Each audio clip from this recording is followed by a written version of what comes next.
Hey, what's up, everybody?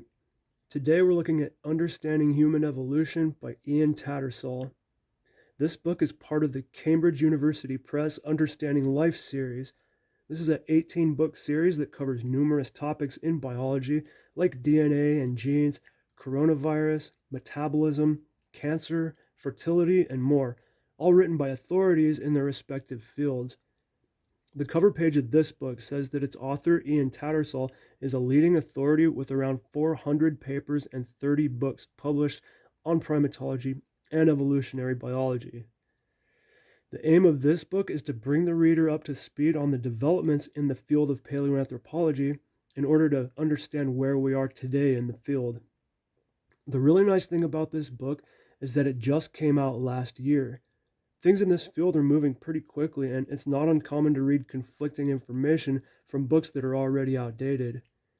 We start with a little bit of history on evolutionary thought and some of the major themes we've seen come up, like Lamarckianism, punctuated equilibrium, etc. Next, we explore systematics and taxonomy, and then move into technological development in fossil dating. This is where things really start to get interesting as we look into things like dental plaques to see the ratios of different nitrogen isotopes to determine themes in diet. This brings us into what is the majority of this book: human and human-like fossils, the discoveries we've made and what we've learned from them. There's a lot of focus on morphological diversity among the skeletons we find, and the question is, how do modern humans compare with, say, Neanderthals, Homo erectus, or Australopithecus? When and how did humans acquire certain traits? We compared the chin, the brow ridges, the shapes of the fingers and toes, size and arrangement of the teeth, hip bone orientations, and really all the bones, most importantly, the cranial capacity. We pay special attention to clues that seem distinctly human, like for walking upright, we can look at the angle of the foramen magnum, the hole through which the spinal cord attaches to the brain, and see how the downward gravitational force spreads the weight over our bodies. And there's a lot of discussion on the forensic evidence left on the skeletons. There's a lot we can learn about a group by looking at the different patterns of wear on their teeth and bones, as well as the positions that they were in when they were found, or any injuries that they might have had. For instance, we believe that the Neanderthals were sophisticated enough to care for their injured band members as well as bury their dead, at least on occasion. We can learn important cultural aspects from these fossil sites. By dating the fossil finds, we can learn when certain proto-humans began developing aspects of their own culture.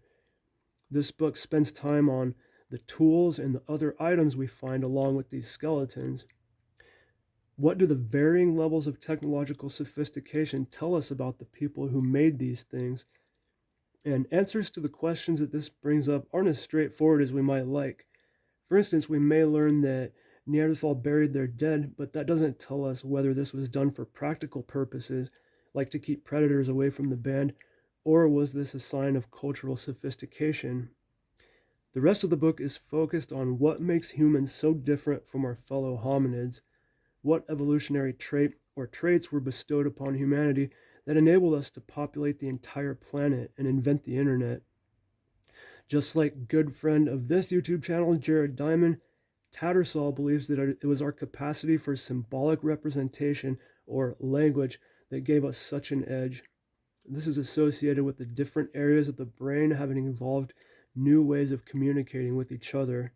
But here's an interesting part. Tattersall says the acquisition of language wasn't an evolved trait, meaning it wasn't something that was selected for. Our language abilities are an exaptation, which essentially means that it was a byproduct or secondary effect of some other evolved trait.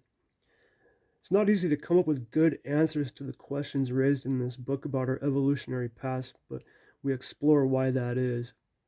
Besides being an up-to-date overview of an exciting topic, this book succeeds in its discussion.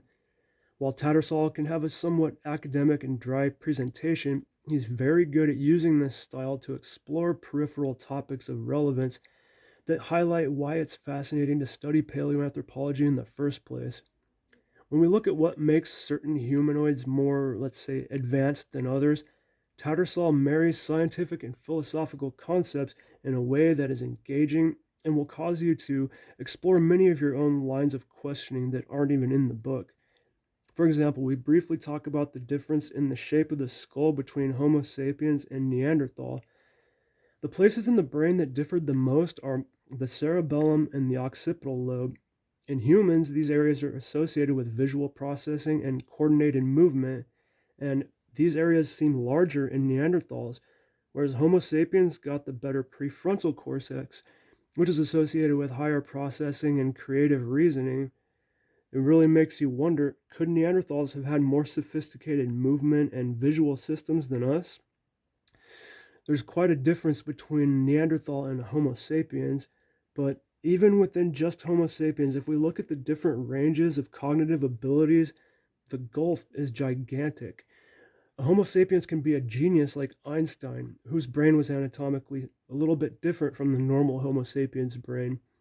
Or a human can become a violent psychopath because of a tumor pressing onto the amygdala, as happened with Charles Whitman.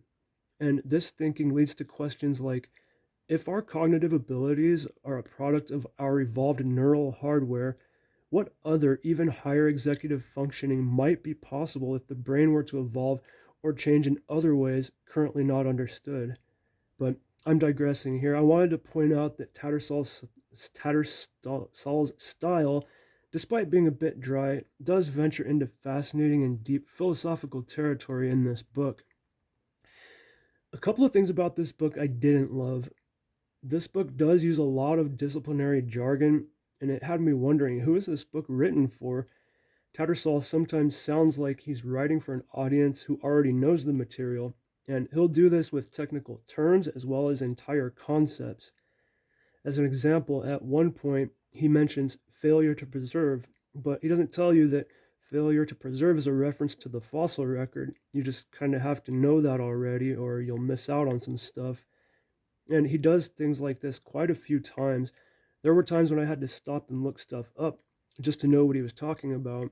And this isn't necessarily a bad thing, but it's something to be aware of when book shopping. Also, this book is not very large, so how do they make up by that? By using small print. Yeah, if you struggle with small print, this book may not be the best for you.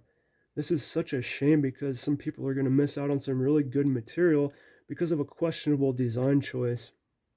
One last minor complaint: the book contains very little discussion on natural selection. For a book that has evolution in the title, I would like to have seen this featured much more. I think this goes back to the audience that he's writing for. Natural selection is a concept that is widely misunderstood and underappreciated in the general public, but that wouldn't really be the case for many people who are already studying this stuff. Still, I think it's a missed opportunity for the book. I think a more appropriate title should have been Understanding Paleoanthropology.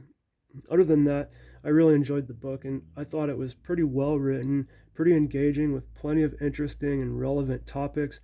And it was nice to see something so up to date because things do move quickly, and our outdated information can be a problem in this field. This book also features many high quality drawings, maps, and charts. For some of these drawings, I've seen the actual photo that they're depicting, and the drawings are very good. I'm not sure why they didn't just use photos, but it does have some really nice artwork. Okay, that's it for this one, guys. Thank you for watching. I hope you enjoyed the video. If you're interested in early human history and human evolution, and you'd like to learn about where we came from and some of the other similar hominids, especially if you don't mind a somewhat technical approach, definitely check out Understanding Human Evolution by Ian Tattersall.